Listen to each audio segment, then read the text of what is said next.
Muy buenas tardes a todas y todos. Vamos a empezar con el informe técnico de la conferencia vespertina número 139.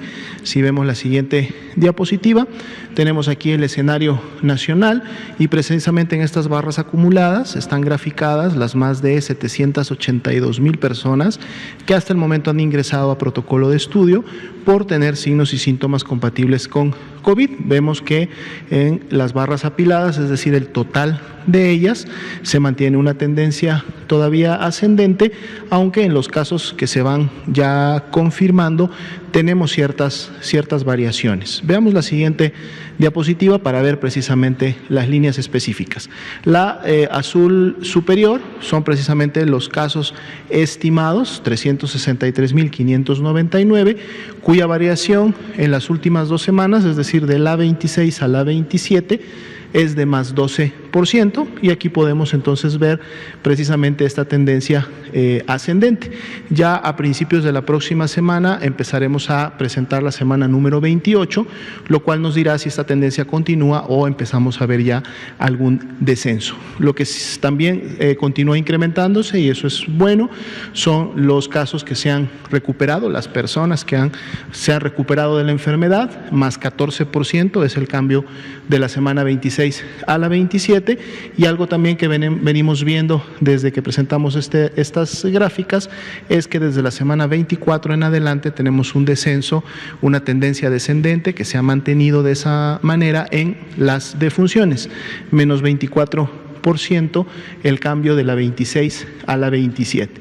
Si bien es cierto hay esa cantidad de casos estimados, los que representan realmente la epidemia activa en México son solo el 13%. De hecho, tuvimos una disminución porcentual. Teníamos varios días con el 14%, ahora tenemos una disminución de un punto porcentual y ahora es el 13%, y son 48,857 las personas que han iniciado con signos y síntomas de la enfermedad en los últimos 14 días. Y esto también es un buen indicador. Veamos la siguiente diapositiva. Tenemos la ocupación hospitalaria de camas IRA general, el 46% de ellas están ocupadas, pero este otro 54% representa 16,241 camas todavía disponibles. Podemos ver nuevamente al estado de Tabasco, que se empieza a acercar a un nivel peligroso, digamos, de ocupación. Se sigue trabajando, al igual que con Nuevo León, con Nayarit, que son los que han tenido más de 30% o menos, de 30% de disponibilidad, lo cual es este nivel de seguridad que siempre se debe de mantener, y vamos a ver los resultados de estos trabajos también en los próximos días. Luego, todas las demás entidades están por debajo del 70% de su ocupación. Veamos la siguiente diapositiva, son las camas IRAG con ventilador. El 38% de estas 10,097 que se habilitaron están ocupadas, pero entonces la gran mayoría, 6,267, están disponibles, e inclusive lo están en los estados de Nuevo León, Tabasco y Baja California, que son los que tendrían la mayor ocupación de este tipo de camas. Veamos la siguiente diapositiva. Vamos a entrar al grupo de 3 estados que vamos a revisar el día de hoy. El primero de ellos es el estado de Guerrero. Veamos también aquí sus casos, todos los casos que en su momento se han identificado como sospechosos. Aquí vemos una clara elevación en la presentación de los mismos en la semana 26 y 27. De la semana 22 a la 25 prácticamente había alcanzado una meseta, sin embargo en la 26 y en la 27 esto se incrementa, y se incrementan también los casos confirmados. Veamos en la siguiente diapositiva precisamente cómo están las tendencias de estos grupos. La primera línea, la azul, son los casos estimados. Vean cómo aquí se grafica claramente esta meseta que habían alcanzado de la semana 22 a la 25, pero ya en la semana 26 hay un incremento importante, una aceleración en la transmisión que se ve claramente en la curva, que todavía continúa en la semana 27, aunque disminuyó la velocidad, ya la pendiente es menor, el ángulo de la pendiente es menor, pero aún así es un más 7% lo que se está incrementando para este estado. Veamos también los casos recuperados, se han mantenido en una meseta sin crecer, inclusive la diferencia de las últimas 2 semanas es de un menos 3%. Lo bueno es que las defunciones a partir de la semana 23 presentan sí una tendencia descendente, siendo la medición de las últimas 2 semanas de menos 55%. 12% es lo que representan los casos activos estimados en Guerrero. Veamos ahora en la siguiente gráfica cuáles son los municipios en Guerrero que están contribuyendo a este incremento y a esta aceleración en la cantidad de casos que hemos visto en las últimas semanas. Definitivamente, Chilpancingo y Acapulco son los 2 municipios que podemos ver han contribuido en cantidad de casos. Recordemos que aquí están precisamente por tasa de incidencia acumulada por 100,000 habitantes. Acapulco fue el primero de estos municipios que alcanzó una cantidad importante de casos y por lo tanto de transmisión en la semana 21. Parecía que a partir de la semana 22 y hasta la 25 lograba un descenso, lograba un control. Sin embargo, vemos cómo de la 25 a la 26 nuevamente se vuelve a incrementar e inclusive este nuevo pico supera al pico anterior. Aquí prácticamente estaríamos viendo la figura de lo que representa un rebrote para el municipio de Acapulco. A diferencia de Chilpancingo, que desde que inició mantuvo una tendencia ascendente y más bien se aceleró en la última semana, de la 26 a la 27 es el incremento importante. En el caso de Zihuatanejo, también una tendencia ascendente a partir de la semana 23-24, aunque no ha tenido una pendiente importante, o sea, no ha habido una aceleración en su transmisión, así tampoco en Chilapa, que es el que tiene menos. Pero entonces aquí sí el llamado importante es tanto para las personas que en este momento residen en Chilpancingo, en Acapulco y también en Zihuatanejo. Todavía estos municipios están presentando tendencias ascendentes, todavía hay un patrón importante de transmisión en estos municipios, entonces hay que atender las indicaciones de las autoridades municipales, estatales y llevar a cabo todas las actividades de sana distancia para que estas tendencias puedan empezar a revertirse en vez de que se sigan incrementando. Veamos el siguiente estado. Perdón, antes de pasar, veamos el mapa animado. Aquí tenemos desde las semanas 11 en adelante, precisamente Chilpancingo de los Bravo, Acapulco son los que inician con la transmisión, luego esta se va diseminando, ya para la 18 empezamos a tener colores más oscuros, en la 20 lógicamente Guerrero continúa incrementando su intensidad, tenemos ya más dispersión prácticamente en la gran mayoría de los estados y veamos la 27, Chilpancingo es la que tiene la mayor tasa, pero también tenemos ya muchos municipios con colores intensos que evidencian transmisión reciente. Veamos ahora sí el siguiente estado. Tenemos a Michoacán. Michoacán, a diferencia de lo que acabamos de ver, alcanzó un pico aparente en la semana 25 y ya para la semana 26 y 27 se ve un decremento y estamos viendo todos los casos que en su momento se han notificado.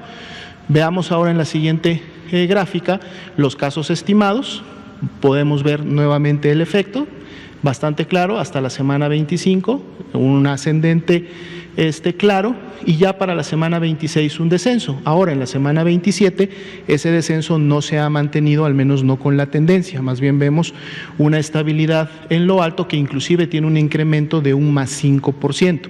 Vamos a ver cómo este comportamiento se da en la semana 28 cuando tengamos esta información graficada.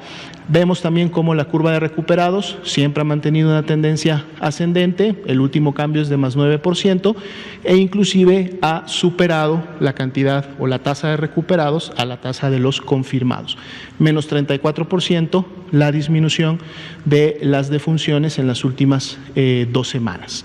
9% la cantidad de casos activos, aquí vemos que es menos del 10% precisamente por esta caída importante que hay en la última semana. Veamos por municipio quiénes son los que han contribuido de manera más importante a estas líneas, que es la siguiente diapositiva. Definitivamente Lázaro Cárdenas es por mucho el que contribuye con la mayor cantidad, la mayor intensidad a la curva estatal. Veamos cómo este municipio llegó en la semana 20-21 a un pico aparente, se mantuvo en ese pico prácticamente hasta la 23 y ya para la 24 es cuando empieza una clara tendencia descendente que al menos se ha mantenido y de manera importante hasta la semana 27. Los otros tres municipios, Uruapan, Zitácuaro y Morelia, con menor transmisión, inclusive también con tendencias a la baja en las últimas semanas, por lo que todos estos contribuyen a esta disminución que vemos en el estado de Michoacán. Veamos la siguiente, que es el mapa animado, y ahí está. Morelia inicia con la transmisión, luego la transmisión se va presentando en otros municipios de la zona centro, la zona periférica del estado. Ya para la semana 17 empieza a haber incremento en las tasas, vemos colores más intensos. En la semana 20 ya hay municipios que alcanzan la tasa más alta que hasta el momento se ha registrado, se le van sumando otros 4, 5 y el estado empieza lógicamente ya a pintar muchos municipios de ellos y con tasas de intensidad importante. Veamos el último grupo, que es el siguiente estado, Oaxaca. Veamos aquí, a partir de la semana 20 inicia un ascenso importante hasta la semana 23. Parecía que en la 24, 25 y 26 ya teníamos un claro descenso como tal de la tendencia de los casos, sin embargo vemos que en la 27 nuevamente se vuelve a incrementar. Vamos a ver el comportamiento en la siguiente diapositiva. Precisamente aquí vemos en la curva de casos estimados cómo hasta la semana 24 se produce un ascenso importante y un descenso que empezaba a percibirse de al menos 3 semanas hasta la 26. En las últimas 2 semanas se realiza un incremento nuevamente que supera inclusive el primer pico que habíamos visto. Vamos a ver si esto se constituye en lo que pudiera ser también un rebrote en el estado de Oaxaca, más 18% fue el incremento de las últimas 2 semanas. Vemos una estabilidad en la curva de los recuperados, donde no ha habido cambios prácticamente, una meseta en las últimas 3 semanas y inclusive aquí podemos ver un incremento en la presentación de las defunciones estimadas, más 11% es en este caso el cambio de la 26 a la 27. Veamos los municipios que han contribuido a estos cambios. La siguiente diapositiva. Bien, definitivamente Oaxaca fue el que alcanzó la transmisión más elevada, la tasa más alta en la semana 24, tuvo un descenso importante hasta la 26, pero ese descenso no continuó en la 27, se estabilizó, lo cual pudiera poner en riesgo en un momento determinado que eso pudiera volver a incrementarse o que esa meseta se mantuviera por algunas semanas. Un comportamiento similar, pero en menor escala, tuvo San Juan Bautista Tuxtepec, menor escala, pero un comportamiento bastante similar, también con una tendencia plana, estable en las últimas semanas. Huajuapan de León, en su momento es la curva de más abajo, tiene una tendencia ascendente continua prácticamente, que en su momento lo coloca en prácticamente el tercer lugar, y finalmente Santa Cruz, que tiene sí un incremento importante hasta la semana 24, pero luego tiene una tasa descendente hasta la 27. Entonces, igual aquí te hacemos un llamado a los habitantes de San Juan Bautista Tuxtepec, del mismo municipio de Oaxaca y de Huajuapan de León, a llevar a cabo las medidas de sana distancia, a atender las indicaciones de las autoridades para que estas tendencias que se han mantenido de alguna manera estables, pero arriba, o sea, no continúan con un descenso importante, si no se llevan a cabo las medidas, este descenso podría haberse truncado y entonces ver la posibilidad más bien de un rebrote. Y veamos la última diapositiva, que es precisamente el mapa animado. Inicia en Oaxaca de Juárez. Oaxaca tiene muchos municipios, como podemos ver en la gráfica. Prácticamente son los municipios periféricos del estado y los municipios del centro los que inician con la principal transmisión. Vemos que esta va incrementando de intensidad en función de que empezamos a ver ya para las semanas 23, 24 colores más intensos, y aquí tenemos la 27 y sí, efectivamente es una dispersión que se da más en las periferias del estado y en el centro, muy probablemente esto también por la geografía que tienen los municipios en la región. Sería la actualización para hoy. Gracias.